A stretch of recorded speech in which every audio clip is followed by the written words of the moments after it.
Hello, my name is José Bernardes and starting now, I will be bringing you news from Brazil. Check out last week's main headlines. 12 days after religious fundamentalists tried to stop illegal abortion from occurring on a 10-year-old who became pregnant after being raped by her uncle, the Brazilian government has set forth new rules forcing health professionals to alert the police when caring for patients asking to end pregnancies due to rape. Furthermore, victims now need to file police reports before the procedures may take place. According to experts and opposition party members, the measure is a way of criminalizing and impeding access to legally sanctioned abortions, seeing as the previous rule sought to facilitate access to public health services for victims of sexual abuse. The measure also serves to frighten health professionals before performing the procedures. Though it is legal in some cases, many health professionals are still scared of performing abortions. Another rule change is that doctors are now obligated to inform patients about the possibility of seeing the fetus through an ultrasound, and that patients sign consent forms that list all the possible complications that may stem from an abortion. These measures are seen as psychological torture and victim blaming aimed at dissuading patients from moving ahead with their abortion procedures. Brazil's gross domestic product has shrunk by almost 10% in the second semester of 2020 when compared to the previous year. In absolute numbers, this represents the second straight drop and the lowest result since the historical lows of 1996. In relative numbers, GDP stands at 2009 levels, at the height of the global crisis caused by the American recession that began in 2008. The retraction comes on the heels of sharp falls in industry and the service sector, both impacted by social isolation measures stemming from COVID-19. However, analysts show that the decline could have been smaller had the emergency relief funds been larger. This is because wealth transfer from the state to the population in moments of crisis increases the latter's purchasing power, and in turn, this helps segments of the economy to stay afloat, though timidly. Counter to this perspective, the federal government wants to reduce the amount people receive monthly by half, from 600 reais to 300 reais, which corresponds to roughly $60. On our show, we have previously touched on the subject of the rise in the number of wildfires in one of Brazil's most important ecosystems, the Pantanal, which is located in the states of Mato Grosso and Mato Grosso do Sul. A long drought and the dismantling of oversight institutions by the federal government are the principal causes of this rise. Faced with this situation, the work that the fire brigade members do is extremely important. They put themselves at risk, traversing air, land and water to contain the fires that spread in regions difficult to access. In today's story of the week, you'll be introduced to the brave and dangerous world of these men and women. Since February, more than 1.5 million hectares of the Pantanal ecosystem have been destroyed by wildfires. This corresponds to the highest number of wildfires ever recorded in the area. Tudo parecia algo. Everything seemed to be part of routine. We would go there, get it under control and leave. This all started in February and kept getting bigger, to the point where we would combat the fires but never get it under control, because they are impossible to control. To stop the destruction from being even bigger, the work these fire brigade members do is essential.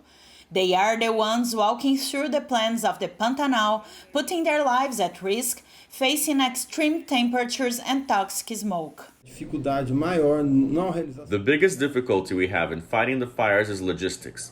To arrive as quickly as possible at the edge of the fire, to be able to work at these locations, to be able to sleep and eat not too far away from where the fire is raging. It's very hard for us.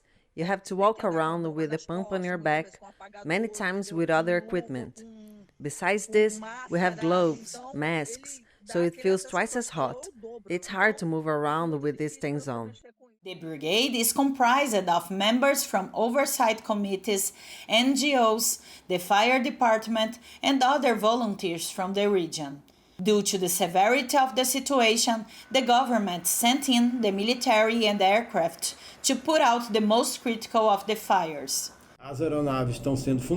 These aircraft are fundamental in helping transport the brigades to and from hotspots, also in aerial reconnaissance of areas where we are fighting these wildfires. The Pantanal region still has 83% of its original foliage.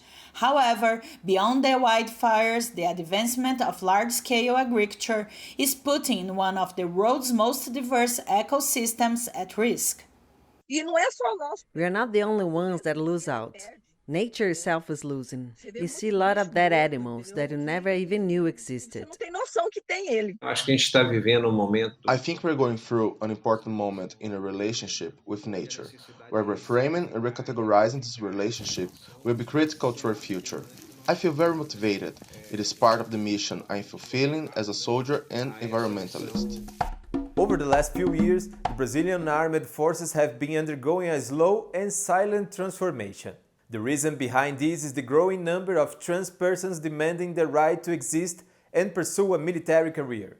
The right is prescribed by law, but there are still a large number of cases where officers need to resort to the judiciary system in order to be able to enjoy their rights and continue to serve inside military institutions. In today's Cultural Talk, you will see the struggle these people face to be who they are.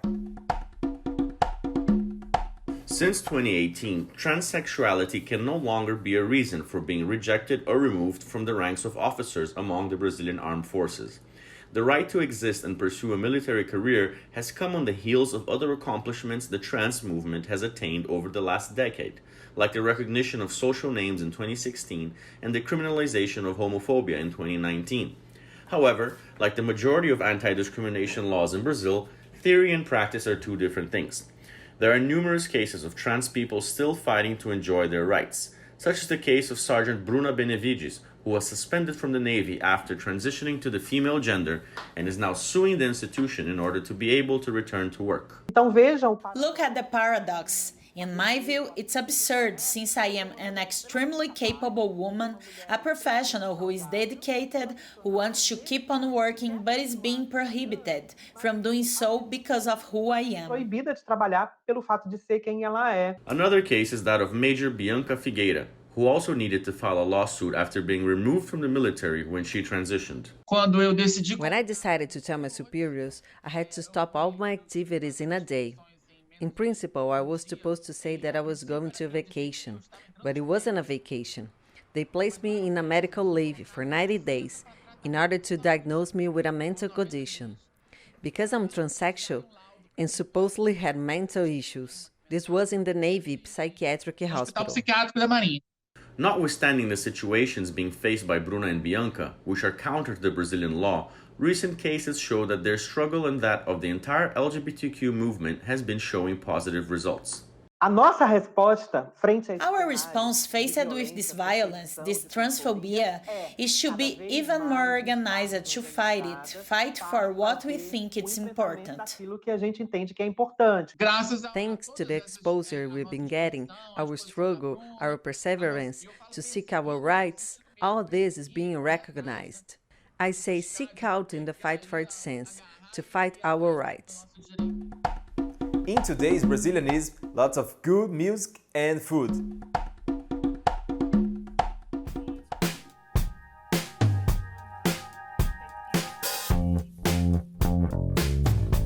Hi folks, I'm here today to share with you another recipe.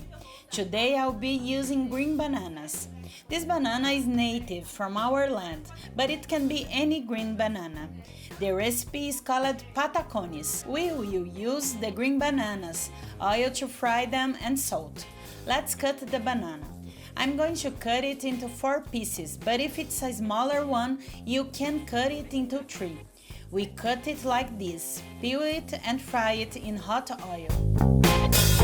The fried banana becomes like this, but not by much. Then we place it like this, standing, and smush it with a plate, or whatever you have. The way you see it here, I'm going to fry it again, and it becomes really crunchy. After I fried it a second time, look how it becomes. Then I add a little salt, some pepper if you like. It becomes like chips, but tastier. It's super crunchy. The green banana becomes delicious. You can use it as an appetizer, a snack, or a complement to your lunch or dinner. Like our show, hit the like button, share and subscribe to our channel. See you next week.